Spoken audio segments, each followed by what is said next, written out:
The Invisible Boy, written by Trudy Ludwig, illustrated by Patrice Barton.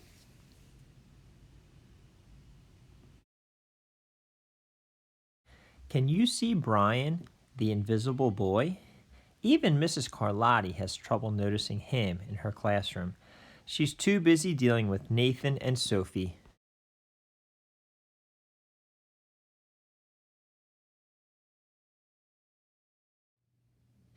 Nathan has problems with what Mrs. Carlotti calls volume control.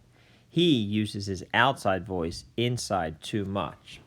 Sophie whines and complains when she doesn't get her way. Nathan and Sophie take up a lot of space. Brian doesn't.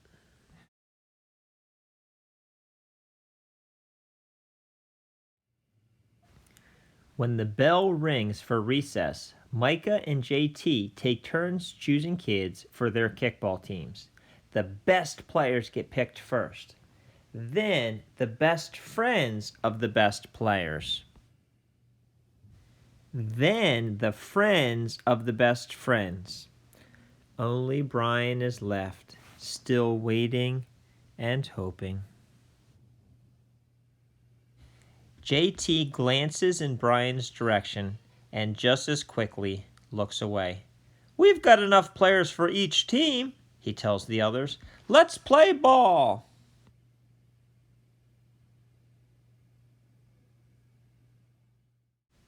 In the cafeteria, Madison and her friends talk about her birthday party. "The rope swing over the pool was awesome," says JT.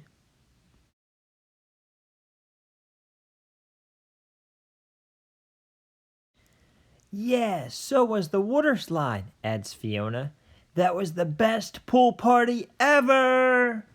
"I'm so glad you guys had fun," says Madison. Everybody did, except Brian. He wasn't invited. At choosing time, while the other kids play board games and read, Brian sits at his table, doing what he loves to do best. He draws fire-breathing dragons scaling tall buildings.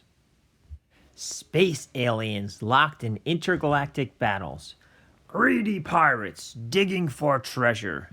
And superheroes with the power to make friends wherever they go. On Monday morning, Mrs. Carlotti introduces Justin, a new student, to the class. Brian smiles shyly at him. Some of the other kids sneak looks at Justin, trying to figure out if he's cool enough to be their friend. They haven't quite made up their minds yet.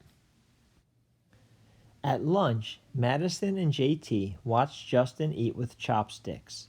"What's that?" asks Madison as she points at Justin's food. "It's bulgogi." "Bul what?"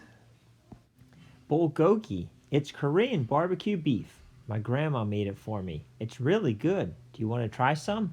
"There's no way I'd eat boogergi." And the kids laugh. All of them, that is, except Brian. He sits there wondering which is worst, being laughed at or feeling invisible. The next day, when Justin goes to his cubby to put away his backpack, he notices a piece of paper with his name on it. "Justin, I thought the bulgogi looked good. Brian." Yum. At morning recess, Brian finds a piece of chalk on the ground and starts drawing away. "You're Brian, right?" "Yeah." "Thanks for the note." "Hey, Justin!" Emilio calls out from the tetherball court. "You're up next." "Sorry, I gotta go," says Justin. "By the way, that's a really cool drawing," he adds before taking off.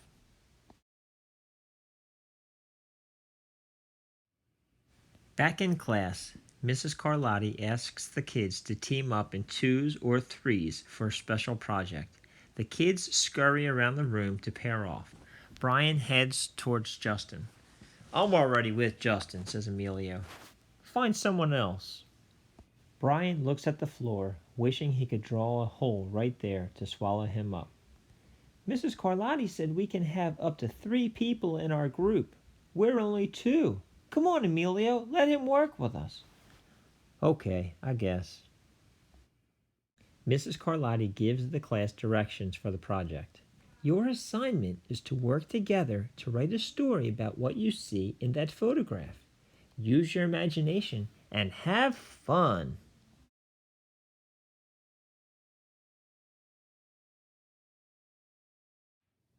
Whoa, cool, says Emilio.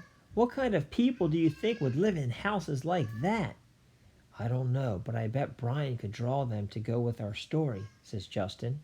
Brian smiles as he takes out his lucky pen.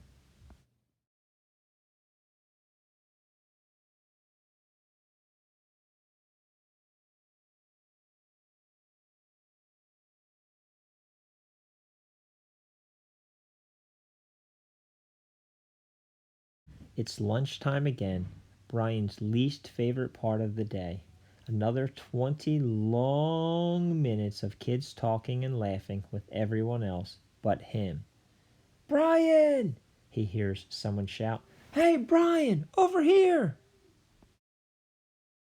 Brian turns and sees Justin waving him over. Emilio nods at Brian as he makes room for him at the table.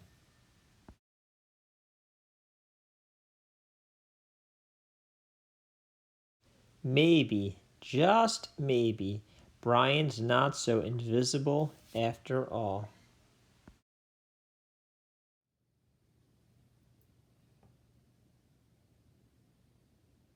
Well, boys and girls, that was the end of our story. Now Mr. Shivers is going to make himself invisible.